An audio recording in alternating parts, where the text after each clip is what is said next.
सुप्रभात बच्चों।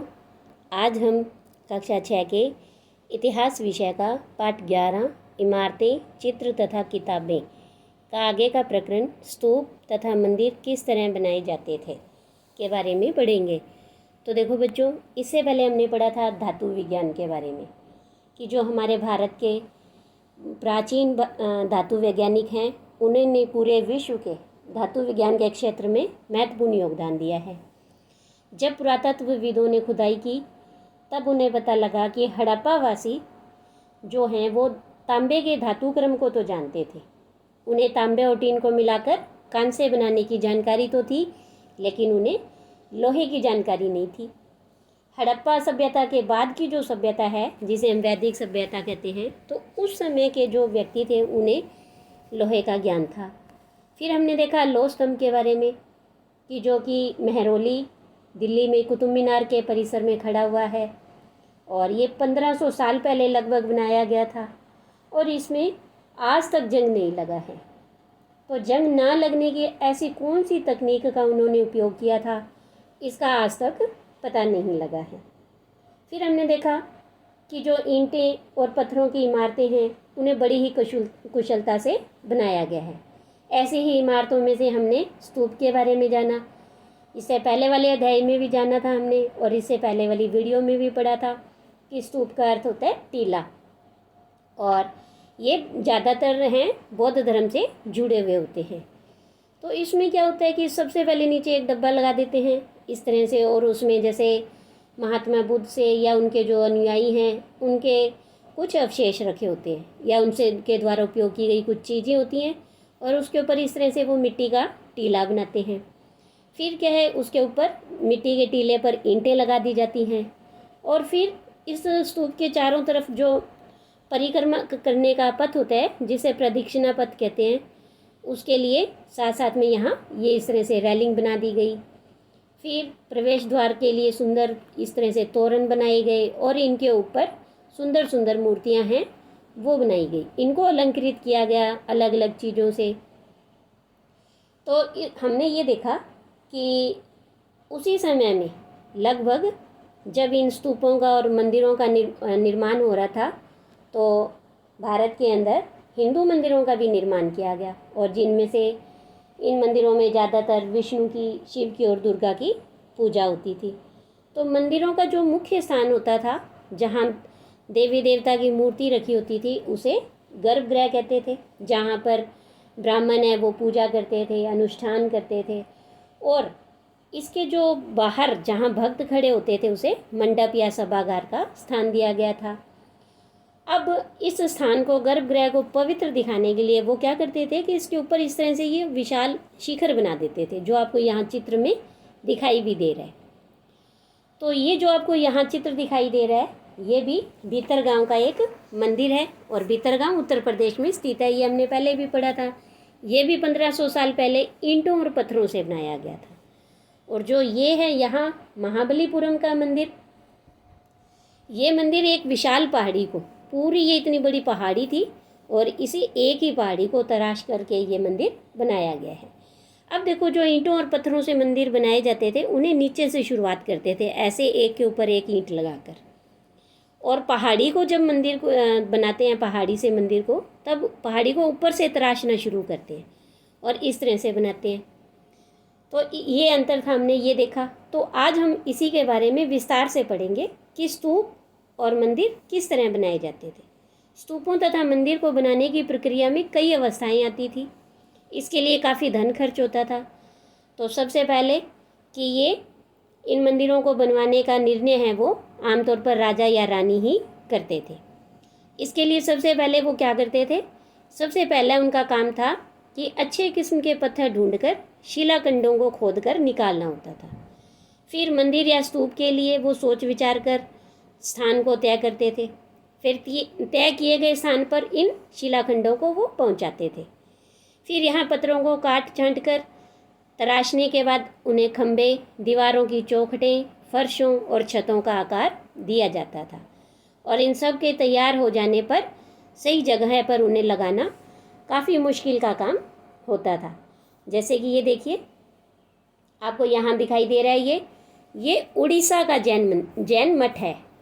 तो अब देखिए इसमें आपको दिखाई दे रहा है कैसे ये 2 मंजिला बना हुआ है। एक मंजिल में नीचे कमरे आपको दिखाई दे रहे हैं और एक यहाँ पर ये अंदर, ये देखिए यहाँ पर आपको कुछ कमरे दिखाई दे रहे हैं।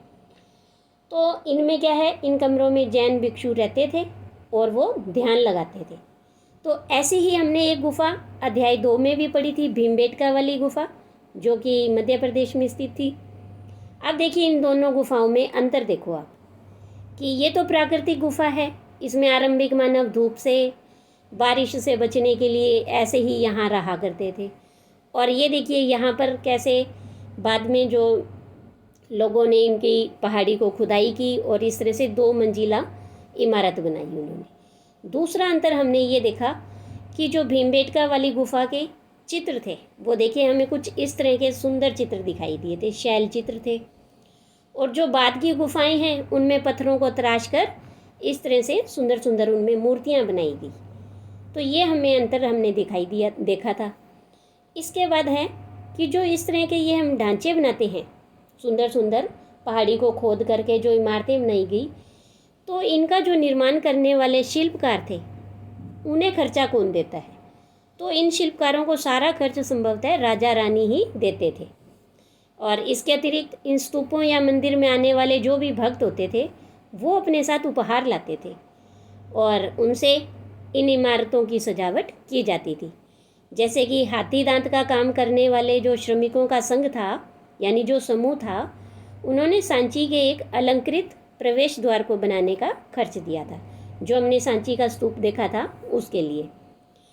इनकी सजावट के लिए पैसे देने वालों में अन्य लोग थे, जैसे व्यापारी, कृषक यानी किसान, माला बनाने वाले, इत्र बनाने वाले, लोहार, सुनार, इस तरह के कई ऐसे स्त्री पुरुष शामिल थे। और इनके नाम खंभों, रेलिंग और दीवारों पर खुदे हुए हैं। इसीलिए जब तुम इन स्थानों को कभी देखने जाओ तो याद रखना कि कितने सारे लोगों ने इन्हें बनाने में और सजाने में अपना योगदान दिया है। वैसे आजकल हम देखते हैं जैसे मंदिरों में, धर्मशालाओं में, हमारे विद्यालयों में, कि आज भी लोग दान देते हैं। जैसे हमने देखा धर्मशाला में कि ये कमरा है, इसका निर्माण इस व्यक्ति ने करवाया, या फिर हमने देखा मंदिरों में कि जो ये पानी की टंकी है ये इस व्यक्ति ने दान स्वरूप भेंट की, या विद्यालयों में ये पंखा है अपने पिताजी की याद में उन्होंने लगवाया, इस समय लगवाया। तो यानी कि पहले भी लोग दान देते थे और आज भी लोग दान देते हैं। इसके बाद हम पढ़ेंगे चित्रकला के बारे में। फिर वही कि मानचित्र 7 में अजंता को ढूंढो। तो चलिए सबसे पहले हम वही मानचित्र देख लेते हैं।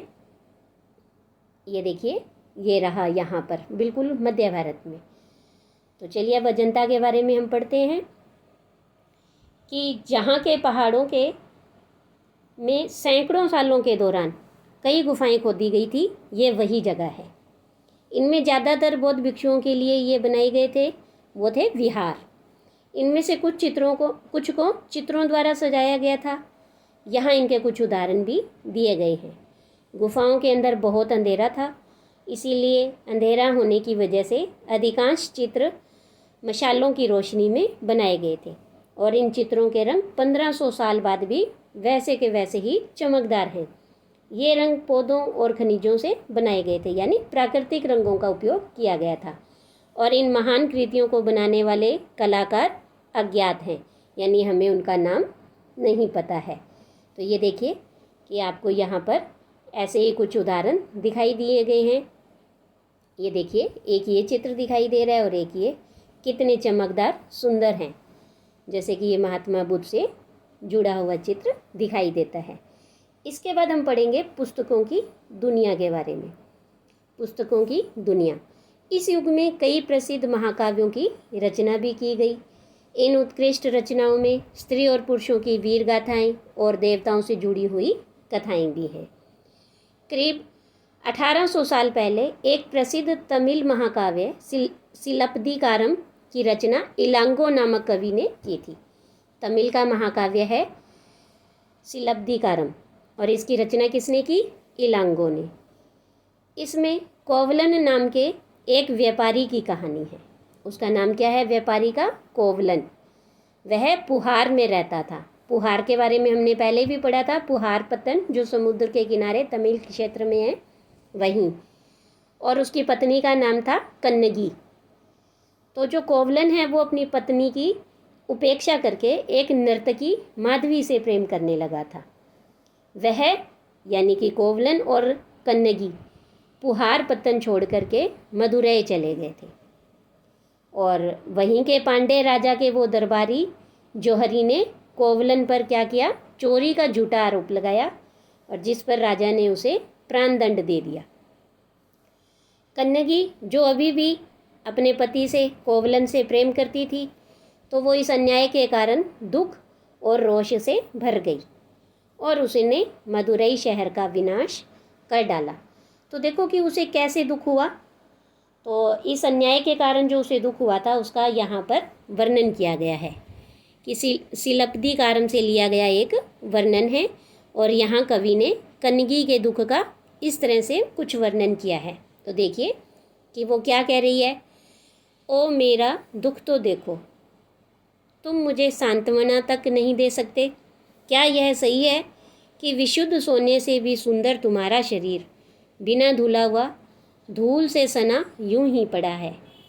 यह कहाँ का न्याय है कि गोधूली की इस स्वर्णिम आभा में फूलमाला से ढके सुंदर वक्षस्थल वाले तुम जमीन पर गिरे पड़े हो। यानी उसका जो पति है केवलन वो जमीन पर गिरा पड़ा है और वो इस तरह से अपने दुख के वर्णन कर रही है कि मैं अकेली असहाय और हताश होकर खड़ी हूँ। क्या ईश्वर नहीं है? क्या इस देश में ईश्वर नहीं है? यानी कि क्या यहाँ पर राजा नहीं है? पर क्या उस स्थान पर ईश्वर रह सकते हैं जहाँ के राजा की तलवार निर्दोष नवागंतुक के प्राण ले लेती है?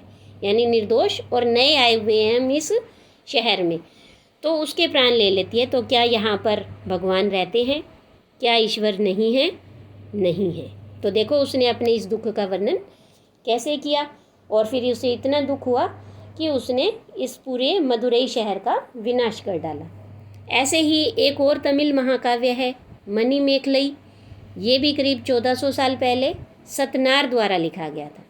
तो मणिमेखलई के लेखक कौन है? सतनार। इसमें कोवलन और माधवी की बेटी की कहानी है। ये रचनाएं जो ये वाली हैं मणिमेखलई की, ये रचनाएं कई सदियों पहले खो गई थी। तो उनकी पांडुलिपियाँ दोबारा लगभग 100 साल पहले ही मिली है। इसके अलावा भी कुछ अन्य लेखक हैं जैसे कालिदास। अब कालिदास के बारे में हमने अध्याय 7 में भी पढ़ा था कि जो कालिदास हैं वो गुप्त वंश के जो राजा थे चंद्रगुप्त द्वितीय, जिन्होंने विक्रम संवत चलाया था और विक्रमादित्य की उपाधि को धारण किया था, उसी चंद्रगुप्त द्वितीय के ये दरबारी कवि थे। ऐसा माना जाता है कि जो चंद्रगुप्त द्वितीय समुद्रगुप्त के आगे बेटा, तो उसके दरबारी कवि हैं, ऐसा माना जाता है। तो चलिए, इन्होंने भी क्या है, चंद्रगुप्त ने भी माफ़ कीजिए कालिदास ने भी संस्कृत में कई महाकाव्य, लेखक, नाटक और काव्यों की रचना की थी। तो ऐसे ही उनकी एक प्रसिद्ध रचना है मेघदूत। तो चलिए नीचे देखिए कि मेघदूत का एक श्लोक दिया गया है। यहाँ उनकी सबसे प्रसिद्ध रचना मेघदूत से एक अंश दिया गया है। यहाँ एक विरही प्रेमी बरसात के बादल को अपना संदेशवाहक बनाने की कल्पना करता है।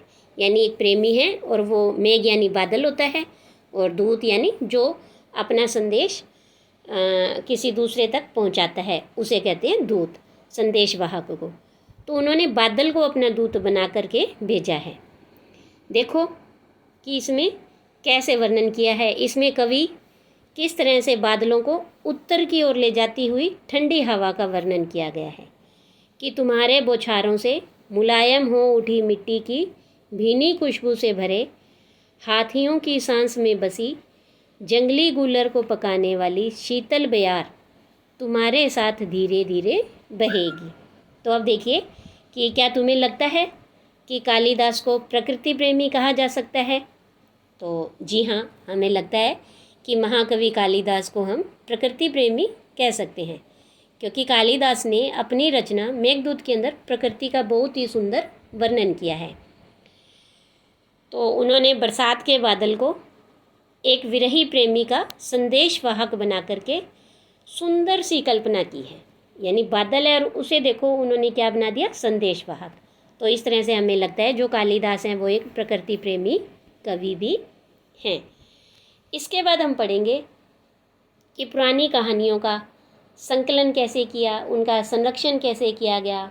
इन कवियों के साथ साथ जो आम लोग थे वो भी कहानियाँ बनाते थे, लिखते थे, कहते थे, तो इन सब का संरक्षण कैसे किया गया, ये हम अगली वीडियो में पढ़ेंगे।